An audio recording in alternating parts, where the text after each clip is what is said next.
మీరు ఎలక్షన్ క్యాంపెయిన్లో కూడా ఇప్పుడున్న ప్రభుత్వాన్ని విమర్శిస్తూ ఉన్నారు. అసలు ఏంటి నేపథ్యం ఏంటి శ్రేయారెడ్డి నేపథ్యం? Who is Shreya Reddy? Shreya is someone who will speak for the people. Okay.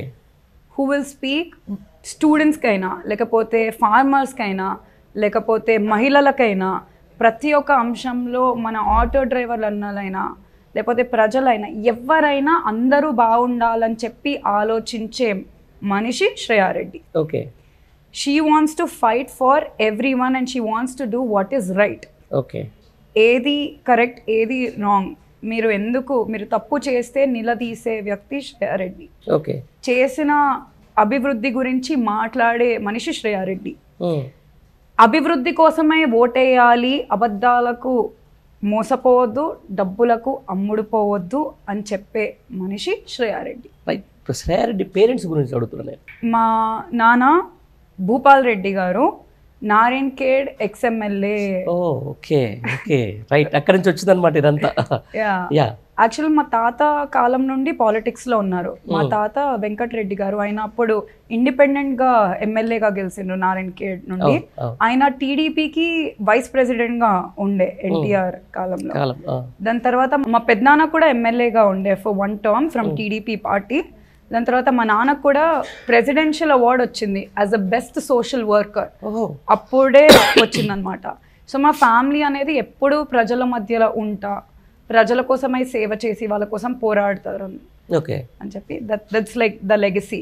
Okay. మొత్తానికి ఏదైతే నారాయణఖేడ్ మాజీ ఎమ్మెల్యే భూపాల్ రెడ్డి గారి కూతురు ఎట్లా ఉన్నారు? అసలు మచ్చలేని వ్యక్తి మీరే అన్నారు భూపాల్ రెడ్డి గారు. నిజంగా వాస్తవానికి ఆయన మీద ఎక్కడ కూడా చిన్న ఎలిగేషన్స్ కానీ లేకుండే, ఎందుకు గత ఎలక్షన్లో ఏం జరిగింది అసలు? అంటే వాస్తవానికి అందరూ పెట్టిన అలిగేషన్స్ అయితే లేవు, కానీ ప్రతిపక్షంలో ఉంటా అలిగేషన్స్ పెట్టిన నాయకులు అయితే ఉన్నారు.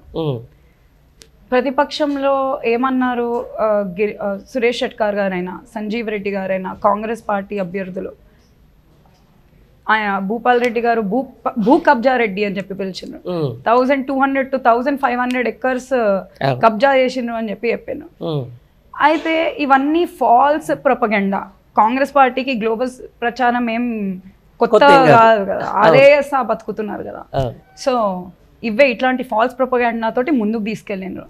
అయితే నేను భయంగా ఇప్పుడు ఇంటర్వ్యూలో ఆస్కింగ్ దెమ్, నిజంగా మేము చేసి ఉంటే మీరు వచ్చి 5 నెలలు to 6 నెలలు అవుతుంది, గాడిదలను కాసిండ్రా, నిరూపించాలి కదా, ఎందుకు నిరూపిస్తలేరు? మరి నిరూపించకపోతే కాలం మీద పడి క్షమాపణ చెప్తారా? చెప్పకపోతే నష్టపరిహారంగా మీరు ఎన్నైతే ఎకర్లు కబ్జా పెట్టిన అన్నారో మీరు మాకు రాసిస్తారా? లేదంటే మేము రాసిస్తాం ప్రజలకు. ఇట్లాంటి దుష్ప్రచారాలు, అబద్ధాలు తోటి ఇమేజ్ని డ్యామేజ్ చేయడం తప్పితే ఆయన నిజంగా చేసింది ఏం లేదు. ఆయన మచ్చలేని మనిషి, అవినీతి ఇంత కూడా చెయ్యని మనిషి. సో అదొక రీజన్ వల్ల అయి ఉండొచ్చు. అండ్ ఇంకోటి ఏంటంటే అబద్ధపు హామీలు. ఏందా హామీలు? 420 హామీలు ఎవరైనా ఇస్తారా?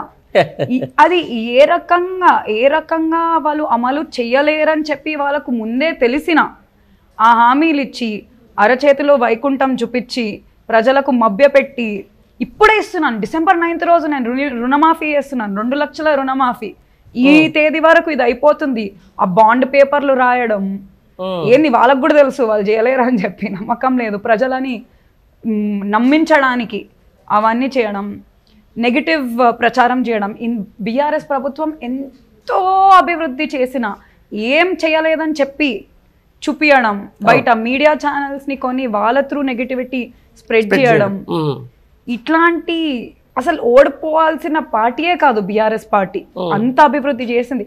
ఈ 10 సంవత్సరాల్లో చేసిన అభివృద్ధి చెప్పడానికి ఇంకో 10 సంవత్సరాలు కావాలి.